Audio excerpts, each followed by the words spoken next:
минтақаи ҳафткӯл воқеъ дар шаҳри бостонии Панҷакент бо обҳои равону мусаффо, табиати хушбоду ҳаво, кӯҳҳои осмонбусу зебо ва дар маҷмӯъ манзараҳои дилфиребу нотакрораш аз маконҳои истироҳатӣ ва дӯстдоштаи сокинону меҳмонон ба ҳисоб меравад. табиати зебои ин гӯшаи диёр таваҷҷӯҳи ҳар нафарро, ки аз ин мавзеъ гузар мекунад, ба худ мекашад. ин аст ки ҳамарӯза ин маконро пур аз истироҳаткунандагон дидан мумкин аст ва дар миёни онҳо шумораи сайёҳони хориҷӣ низ кам нестанд. ҳафткӯл алалхусус аз маконҳои дӯстдошта барои бошандагони шаҳр ва гирду атрофи он ба ҳисоб меравад. шумораи онҳое ки ба ин макон барои истироҳату фароғат меоянд, махсусан дар давраи таътили тобистонаи мактаббачагон меафзояд. аз рӯи нақша чорабиниҳои давраи таътили тобистона мо бисёртар сайру сайёҳатҳо ташкил мекунем.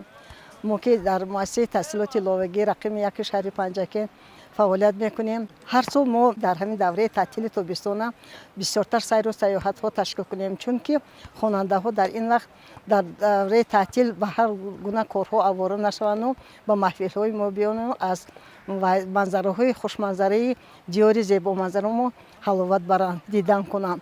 ман имрӯз омадем ва аз ҳамин ҳафткӯл дидан карда истодаем, чунки хонандаҳо бисёр мехоҳанд ки дар ҷойҳои зебоманзараи диёри худро бинанд. ба ақидаи истироҳаткунандагон, дар сурати хубтару беҳтар ба роҳ мондани имкониятҳои истироҳату фароғат дар ин гӯшаи зебоманзар метавон таваҷҷӯҳи боз ҳам бештари меҳмонону сайёҳонро ҷалб кард, ки ин бешубҳа дар беҳтар шудани сатҳи иқтисодиёти минтақа таъсири мусбӣ хоҳад гузошт. зеро туризм аз сердаромадтарин соҳаҳои иқтисодиёт дар ҷаҳони муосир ба ҳисоб мераваду бо дарки манфиатнокии ин кишварҳои дунё барои рушди он таваҷҷӯҳи ҷиддӣ зоҳир месозанд. тоҷикистон ки худкишвари дорои обу ҳавои мусоид ва манзараҳои зебою диққатҷалбкунанда аст, дар ин самт бартариятҳои зиёде дорад ва дар сурати истифодаи дуруст ва муаррифии ин имкониятҳо метавон ба натиҷаҳои назаррас ноил гашт.